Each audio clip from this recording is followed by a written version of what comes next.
Good evening, and welcome to the Writer's Block.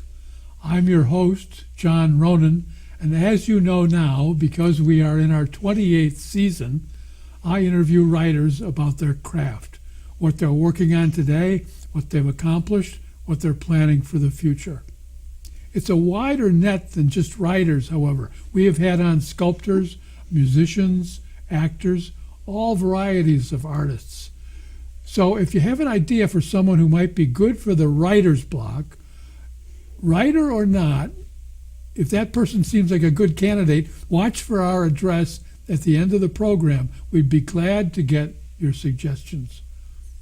I'd also like to remind you that the writer's block and all the other original programming that comes out of Cape Ann TV is a result of cable access television. It's a wonderful cultural access program that serves Cape Ann and the world through our website. So don't be tempted by Dish. Don't go near those Dish ads. You stick with cable. Tonight, I'm happy to say we do have a writer. She is a former guest who has returned graciously. Her name is Danuta Borchardt, and she is principally now a translator, although she has had a varied career in multiple avenues. I will read part of the blurb on the back of her latest book about Danuta. Danuta Borchardt is a Polish-born retired psychiatrist, a freelance writer, and an award-winning literary translator from Polish to English, a journey from one language to another. Danuta Borchardt, welcome back to the Writer's Block. Well, thank you. I'm glad to be here. I want to add to this that you were born in Poland, as that suggests, and then migrated to Ireland. Oh, that was much later. My mother and I, we escaped from the Soviets when the Soviets invaded Poland in September. We were invaded by the Soviets, and then we escaped first to Stockholm, then to England. Stockholm, Sweden, then England. Then England, London, and then Ireland. And Ireland was where you went to medical school. Yes, in Dublin, yeah. And then you eventually, clearly, came to the United States. And when did you move from Ireland to the States? We came here in 1959, my husband and our first child. And did you practice medicine in Ireland before you came here? Yes, but I started specializing in psychiatry there and in England. In England and as Ireland. well, and then I continued training in psychiatry actually here at Boston City Hospital and at Mass General as a resident. Did you practice regular medicine here, or only as only a psychiatrist in the United States? Yes. You fixed everybody up. Oh, they fixed me up. That's a wonderful story, a wonderful and hopeful story. The Soviets invaded in when, 38? 39? 39, exactly September. The Germans invaded September 1st, and the Soviets invaded September 17th from the east. From the other side. Mm-hmm. The beginning of a huge, unthinkable tragedy. Your book that I want to talk to you about is Life Behind an Author's Works, Memoir of a Translator. I'm going to hold that up so our director, Jim Capilli, can take a picture of that. This came out in early this year, 2017. Yes. And it is about, well, I don't want to blow Witold Gombrowicz, whom you have translated and talked about on the show before. That's right. Is talking about translating his work, but it's much more, translating your life. Can you tell us about the book? Well, I became very interested in writing a memoir about how the translation process went, which lasted about 20 years. I was never interested in my own diary or childhood memories, anything like that, but particularly about translating Witold Gombrowicz, because this was quite a challenging task. He was very innovative in the Polish, and I had to concoct English equivalents and so on. So it was a fascinating process. And my former husband, Tom Lane, a native speaker of American English, was a tremendous help, because I'm not a native speaker. So I had to include in my memoir, and I wanted to include and give him credit for our interactions and his help in this process. And it's all in there. I like some of the detailed facts about the translation, using inversions and when and not to use inversions, or old forms like forsooth. Is that one of the forms you talk about? Yeah. Because he used some antique Polish. So how do you translate that into antique English? Of course, they're not perfect parallels. There's always some freedom you need there. But it's interesting, the task. Well, I had to read some of the older books. Helped me. Some of Lawrence Stern a little bit, and Moby Dick, and other older works, so that I can catch the rhythm and the words and the language. Stern is going back to the mid or early 18th century? It's 1700s, I think, maybe late, 1520. Now, you translated Cosmos and Pornografia and Transatlantic, and all those books are mentioned here, although I think you're primarily working on Transatlantic. No, all four are mentioned. All four. Ferdudurka was first, and then was Cosmos, Pornografia, and Transatlantic. They're all there. They're all done. And these are Gombrowicz wrote only 4 novels. He was a prolific writer in essays and also in some plays, but he only wrote 4 novels, and that's what I've done. Tell us how you thread in your personal life with, you mentioned your first husband, Casimir, whom you moved to England with. Yes. And here with your son. Yes. But then later you married a gentleman you mentioned earlier named Tom. Tom Lane, yes. Tell us about how that is woven into this. A little more. You touched on that, but I want. Yes. Well, I started to read him a little bit of my translations just to see how he would react to it, and he became more and more involved because he liked both Gombrowicz's ideas and his style. He just became enamored of his writing. So he became quite enthusiastic in helping me with the translation. So that was a very interesting... Does he know any Polish? Not a word. He got it all from my telling him about it, and he caught very, very correctly whatever I said. He had some background in philosophy, so any philosophical passages which I have a more problem with, he could explain and express very accurately. I hate that feeling if I'm reading French, for instance. I understand all the words, but I don't understand what they're saying. I don't understand the ideas because it's so idiomatic or so complex in some direction, philosophical direction. Right. Could I ask you to pick a passage to read for us that would give a sense of the book and its flavor? Do you have something marked in here? Well, I have different points. There's some nice humor when you talk about your marriage to Tom. Mm-hmm. It was on what day of the year?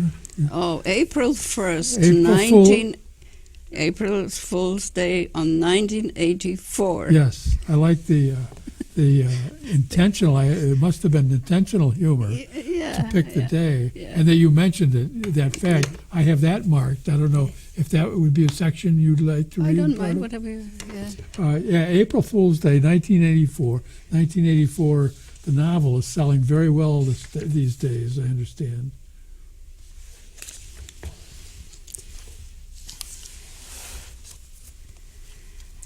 Tom and I married on April Fool's Day, 1984, the Orwellian year, you'll notice no doubt. I seem to have forgotten about Tom's love of sea voyages on freighters, about the fact that my father had also been a man of the sea, and that by returning to Poland he left my mother in tears, but also in anger.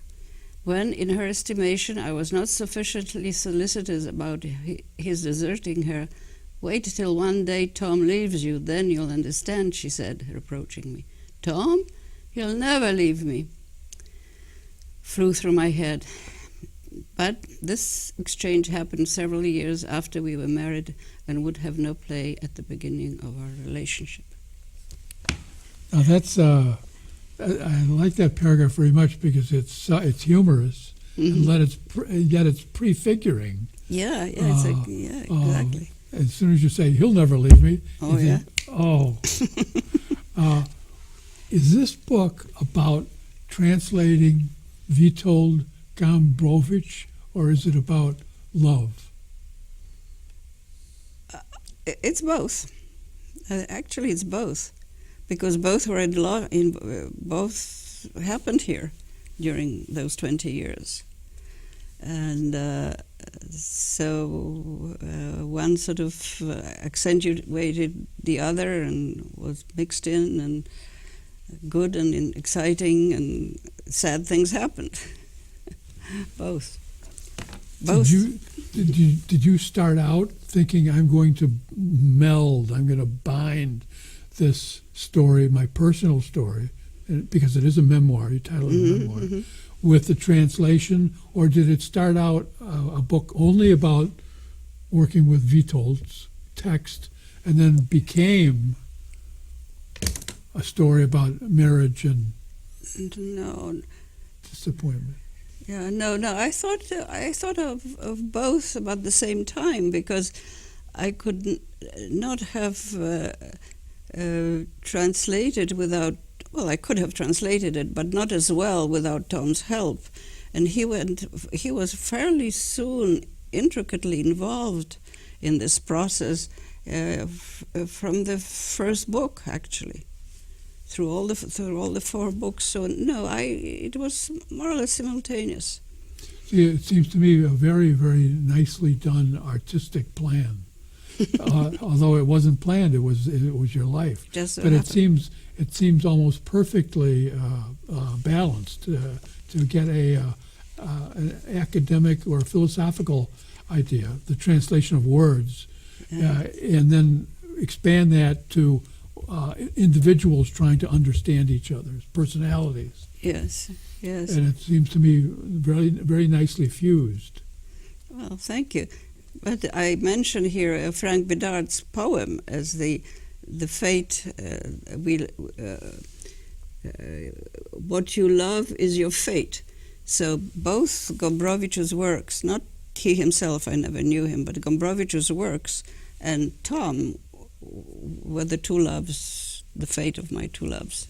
Can you mention Gombrowicz's dates? He was born in 1904 and died in 1969. So he stayed in Poland? No. Oh, South America. He was in South America. He's still a legend over there. In Argentina? In Argentina, in Buenos Aires, yes. Because he lived there for 23 years.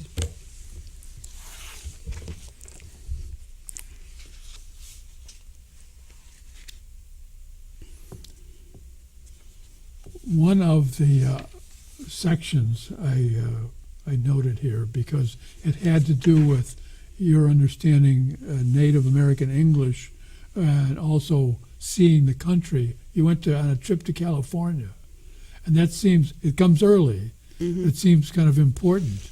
Was that trip itself as important as I imagined it, or?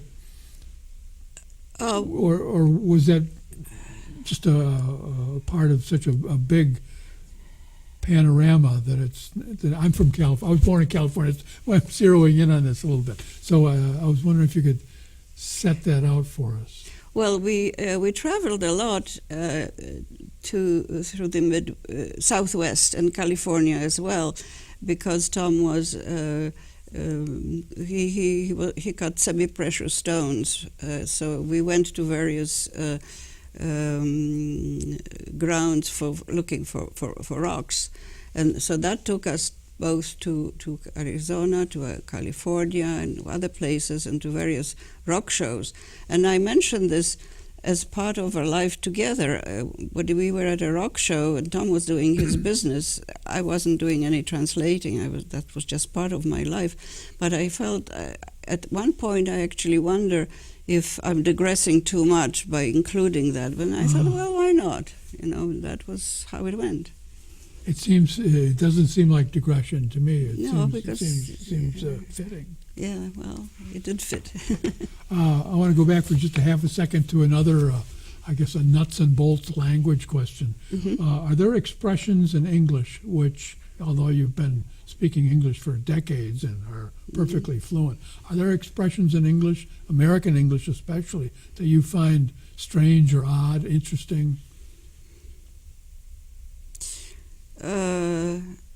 I can't think of any right now, but of course, yes, I do. Any that would be difficult to translate back to Polish?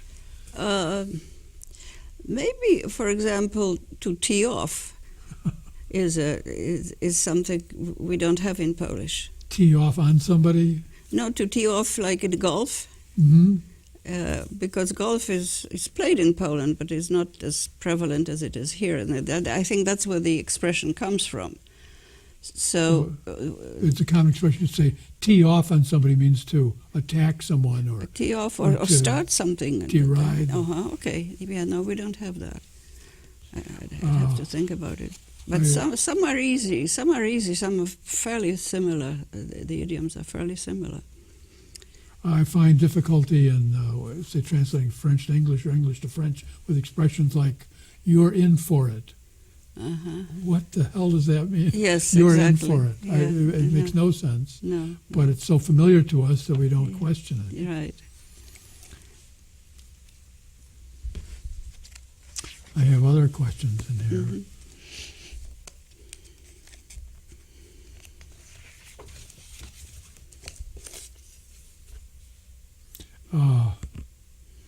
One of your sons, and this is a difficult question because it has to do with suicidal thoughts. Mm-hmm. One of your sons said something quite witty to you, discouraging you from your darker thoughts. Suicide is a very long-term solution to a short-term problem.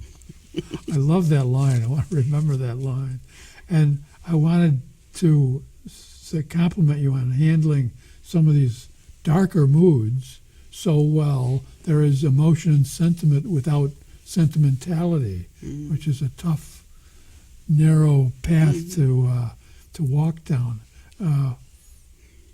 You're a psychiatrist as well. How did you analyze yourself, or did you analyze yourself, and did that help? Not really. I was so... by the way, I'm not sure if that phrase by Mark, my son, is his original or not. Other people, he may have quoted. I'll bet not. But Yeah, I had not seen it before. It was so fitting. He didn't know I had these thoughts. He just somehow sensed that I had these suicidal thoughts. But I was so distressed. I mainly thought how to get better, because I was sort of almost terrified that my sadness stopped me from my working. And I thought, what do I do to hurry up, to somehow get out of this and hurry up the process of translation, because I just couldn't dilly-dally over it. So I decided to go to a psychiatrist who helped me tremendously. When he heard how I talked about my distress and so on, he said, "You're out of control." And he said, you need Prozac. So he gave me another brand, something else. And over time, it was helped. I mean, I couldn't. At first, I could hardly, maybe 2 pages through the whole morning. That's all I could do. And then after I got the medication, the number of pages increased per morning. You know. And this is after you were no longer practicing yourself. Oh, no. I retired in 1993, so it's long after I started long before I started this process. And so I wasn't on this medication for about a year, and that was enough. I got over it. And it worked. It worked. I thought, I would guess that's not his line. Yeah, probably. But it's a wonderful line. I hadn't seen it before. And it was so timely. Yes, it is. Another example of humor, I think, here, parallel perhaps to getting married on April Fool's Day, is talking about marriage being on the periphery. And at one point you said, I thought it already was. And I wonder if you could read a little section here and talk about your ideas of marriage now. And whether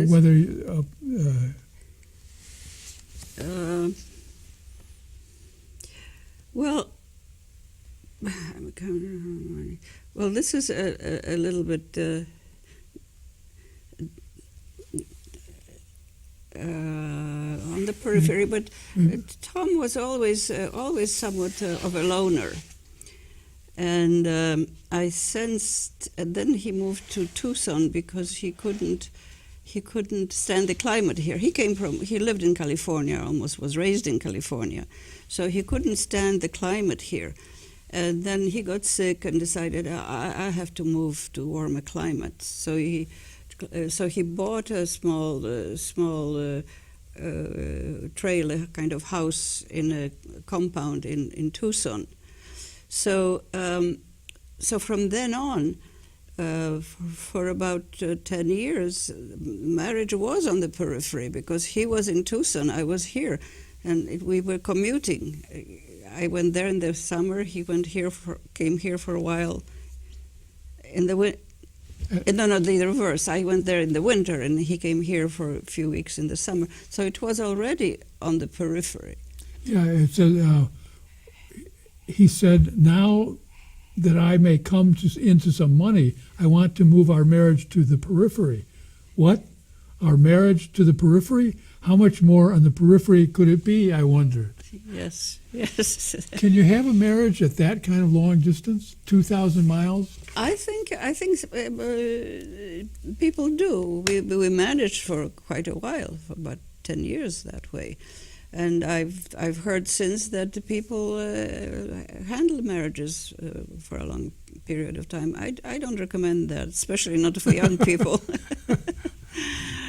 So no, I picture for younger people. I picture them having two families. You know, you have a family here and a family there, but you're still married to this other person. Yeah, but we were in touch all the time, even though he was so far away. Either by telephone or emails.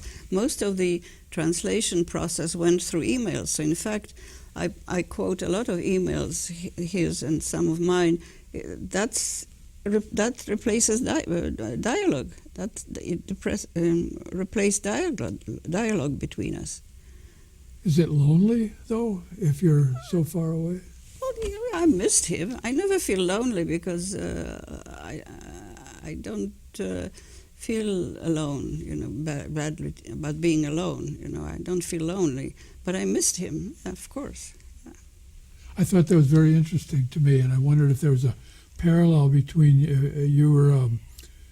you're coming to the end of your translation work, and at the same time you're coming to the end of the marriage. Marriage, yes. Which is very, very kind of sad Yeah. for you and for the reader. Yeah, that's...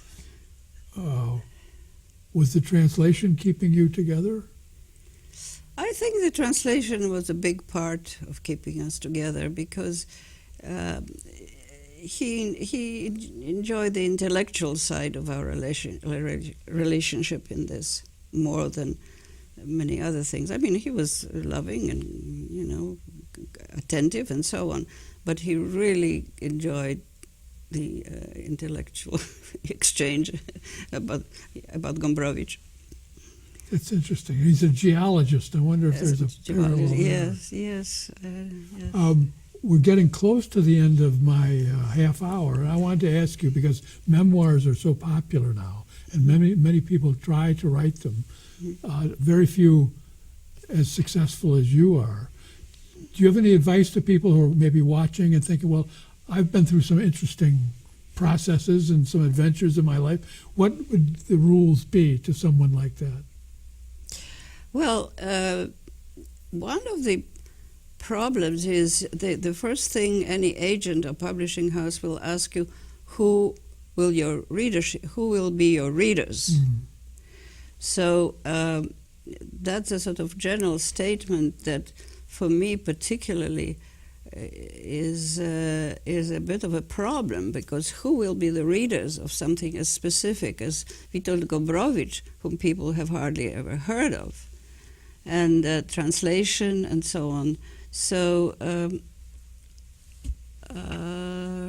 I think the main thing is to find a good agent. That's the thing these days now, to find a good agent who will